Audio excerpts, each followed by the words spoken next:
महायुती सरकारच्या खाते वाटपाचा तिढा सुटल्यानंतर आता मंत्र्यांमध्ये पालकमंत्री पदावरून जोरदार रस्सीखेच पाहायला मिळते। तीनही पक्षांच्या प्रमुख नेत्यांनी पालकमंत्री पदावर दावा सांगितल्यानं अनेक जिल्ह्यात चुरस चांगलीच वाढली आहे। विशेष करून रायगड, सातारा, बीड, संभाजीनगर या जिल्ह्यांचा पालकमंत्री होण्यासाठीही तीनही पक्षातील मंत्री हे जोरदार लॉबिंग करत असल्याचं बोललं जात आहे। त्यामुळे पालकमंत्र्यांच्या संभाव्य यादीत कुणाची वर्णी लागलीये आणि कोणत्या जिल्ह्याच्या पालकमंत्री पदावरून महायुतीत कलगीतुरा रंगणार हेच या व्हिडिओमधून जाणून घेऊयात। कोणत्या जिल्ह्याचा कोण पालकमंत्री असणार हे जाणून घेण्याआधी पालकमंत्री म्हणजे काय आणि त्याची काय कर्तव्ये असतात हे आधी जाणून घेऊयात।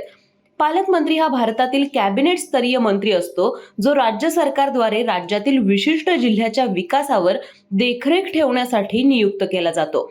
पालकमंत्री जिल्ह्यातील विविध राज्य सरकारच्या योजना आणि कार्यक्रमांच्या अंमलबजावणीवर देखरेख ठेवतात आणि जिल्ह्याचं प्रशासन कार्यक्षमतेने कार्यरत असल्याची खात्री करतात। तसेच जिल्हा नियोजन मंडळाचा चेअरमन हे पालकमंत्री असतात। जिल्ह्याचा विकासाचा आराखडा तयार करणं, त्याकरिता शासनाकडून निधी उपलब्ध करून देणं, आमदार, खासदार यांनी वेळोवेळी मागणी केलेल्या कामांना मंजूर करणं, साधारणतः अशी कामे पालकमंत्र्यांची असतात। महायुतीत तीन पक्ष एकत्र असल्याने जागा वाटपापासून ते खाते वाटपापर्यंत जोरदार रस्सीखेच पाहायला मिळाली। आता ही महायुतीत पालकमंत्री पदावरून राडा होण्याची शक्यता आहे। रायगड, बीड, संभाजीनगर आणि सातारा या जिल्ह्यांच्या पालकमंत्री पदासाठी प्रत्येक पक्ष आग्रही असल्यानं चुरस चांगलीच वाढली आहे। आता रायगड बाबत बोलायचं झालं तर रायगड जिल्ह्याच्या पालकमंत्री पदासाठी शिंदेच्या शिवसेनेचे मंत्री भरत गोगावले आणि राष्ट्रवादी काँग्रेसच्या मंत्री आदिती तटकरे यांच्यामध्ये रस्सीखेच आहे। याआधी रायगडमध्ये अजित पवार गटाच्या आदिती तटकरे मागील सरकारमध्ये पालकमंत्री होत्या। त्यावेळीच भरत गोगावले यांनी पुढचा पालकमंत्री मीच असणार असा विश्वास व्यक्त केला होता।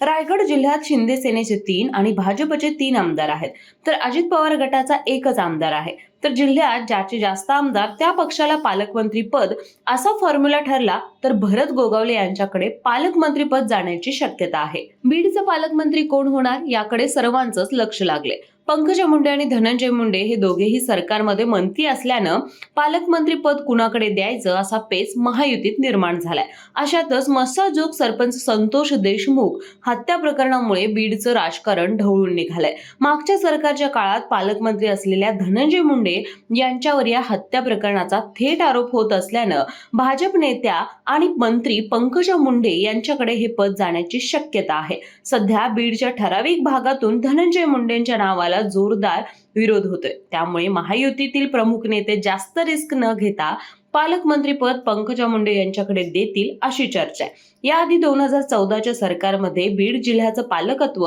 पंकजा मुंडे यांच्याकडेच होतं, त्यामुळे पंकजा मुंडेंकडे हे पद जाण्याची शक्यता अधिक आहे।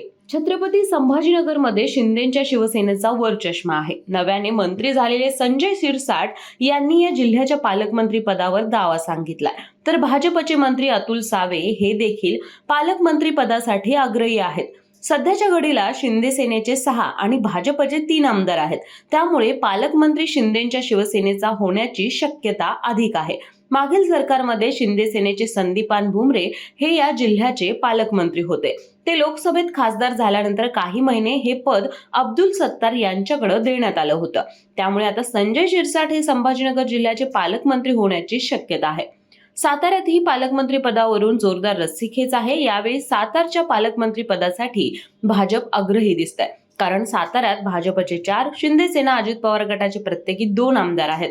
याशिवाय भाजपचे 2, शिंदेचा 1 आणि अजित पवार गटाचे 1 असे 4 कॅबिनेट मंत्रीपद आहेत। शिंदेच्या शिवसेनेचे मंत्री शंभूराज देसाई यांनीही पालकमंत्री पदावर दावा सांगितलाय। मागील सरकारमध्ये शंभूराजे देसाई हे पालकमंत्री होते, त्यामुळे यावेळी शिवसेनेकडून हे पद भाजपकडे जाण्याची शक्यता आहे। तर भाजपकडून शिवेंद्रसिंहराजे भोसले यांच्याकडे पालकमंत्री पदाची जबाबदारी दिली जाऊ शकते अशी चर्चा आहे।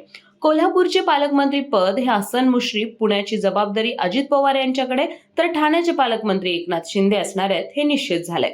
याशिवाय अहमदनगरचे राधाकृष्ण विखे पाटील, सिंधुदुर्गचे नितीश राणे, नाशिकचे माणिकराव कोकाटे, जळगावचे गिरीश महाजन, परभणीच्या मेघना बोर्डीकर, बुलढाण्याचे आकाश फुंडकर, रत्नागिरी उदय सामंत, मुंबई शहर मंगलप्रभात लोढा, मुंबई उपनगर आशिष शेलार, आणि धुळ्याच्या पालकमंत्रीपदी जयकुमार रावल यांची वर्णी लागण्याची शक्यता आहे. सध्या तरी ही संभाव्य यादी असल्याचं बोललं जाते. ऐनवेळी मोठे बदल होण्याची शक्यताही वर्तवली जाते.